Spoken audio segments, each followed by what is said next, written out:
Welcome to my channel CS Suman CS TV. మనం ఇప్పుడు కోమటిపల్లి కస్తూర్బా బాలిక హాస్టల్లో ఉన్నాం. మనము ఇక్కడ నీటి సమస్య చాలా ఉంది. దాదాపు 300 నుంచి 350 మంది పిల్లలు ఉన్నారంట. గత వారం రోజులుగా నీటి సమస్య వెంటాడుతుంది. ఇక్కడ లైవ్లో మనం ఏందనేది తెలుసు. మేడం దగ్గర రాస్తాం. ఇక్కడికి మేడం నమస్తే. మీ పేరు?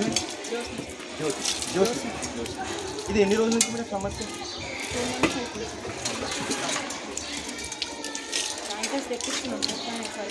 మేడం ట్యాంకర్స్ తెప్పిస్తున్నాము. ఓకే. కానీ సరిపోవట్లేవు అవి. ఓకే. ఇక్కడ 2 స్కూల్స్ ఉన్నాయి, రామాయణపేట ప్లస్ నిజాంపేట. దాంతోపాటుగా ఇంటర్మీడియట్ కూడా చేశారు. సో ఇక్కడ ఉన్న రామాయణపేట ఎస్ఓ మేడం గారు చెప్పారు, ఆల్రెడీ 2 స్కూల్స్ ఉన్నాయి కాబట్టి ఇంటర్ ఇప్పుడే ఎస్టాబ్లిష్ చేయకండి అని చెప్పారు.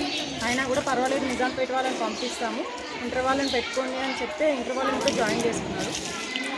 ఒక్క స్కూల్ కాకుండా 2 plus inter, Nizampet plus Ramayampet 2 కాకుండా ఇంకా ఇంటర్మీడియట్ కూడా కావడం జరిగింది.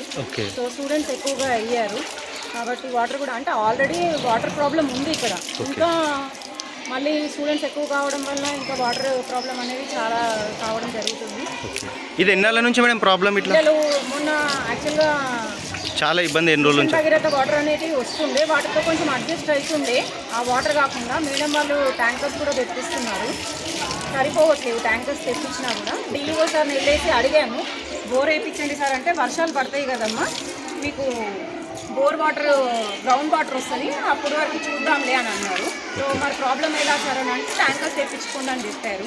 మొన్నటి వరకు స్కూల్స్కి పెయింట్ కూడా వేశారు, వాటికి కూడా వాటర్ కావాలన్నారు, అది కూడా చెప్పాను డిఈఓ సార్కి. సో వాటర్ వర్షం పడుతుందిలే చూద్దామని చెప్పారు. డీసీసీ మేడంకి కూడా చెప్పాము, మెసేజెస్ కూడా పెట్టాము, కానీ ఎవరు పిల్లల పట్ల చేయడం లేదు. ఓకే మేడం, అది కాదు, ఇప్పుడు టైం దాదాపు ఎంత అయిందంటే? ఇప్పుడు యాక్చువల్గా 9 o'clock పిల్లలకి 7కి ఏమో టిఫిన్ పెడతారని సార్, కానీ వాటర్ లేకపోవడం వల్ల లేట్ అయింది. ఓకే. స్నానాలు కూడా అన్నిట్లకి ఇబ్బంది అవుతుంది. చేశారు, సగం మంది చేయలేరు. కాలకృత్యాలకు కూడా వాటర్ లేకుండా అయిపోతున్నాయి, బయటికి పంపించాల్సి వస్తుంది. బయటికి వెళ్ళినా కూడా వాళ్ళకి ఏమైనా మాకే ప్రాబ్లం వస్తుంది. అదే అవును. సో కొంచెం ఇది చేయాలని చెప్పేసి కోరుకుంటున్నాను. Thank you. హాయ్ నాన్న, ఏం పేరేనా? ఓకే, తెలుగులో చెప్పమ్మా. ఏందమ్మా సమస్య అసలు ఏంటి? అసలు మీ హాస్టల్లో ఏం జరుగుతుంది? సార్ మా హాస్టల్లో వాటర్ వస్తలేదు, వాటర్ ప్రాబ్లం ఉంది. 300 ఎక్కువనే మంది ఉన్నారు, కానీ వాటర్ ప్రాబ్లం ఉంది సార్. మాకు వాటర్ వస్తలేదు, స్నానం చేయాలంటే కూడా ఇబ్బంది అవుతుంది సార్, వాష్రూమ్కి వెళ్ళకపోవాలంటే కూడా ఇబ్బంది అవుతుంది. వాటర్ వస్తలేదు సార్, టిఫిన్ కూడా లేట్ అవుతుంది.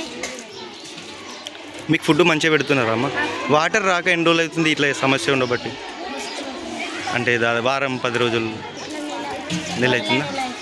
నువ్వు చెప్పినానా? చెప్పమ్మా. తిన్నావా? ఏం పేరు? ఎం బిందు. ఓకే.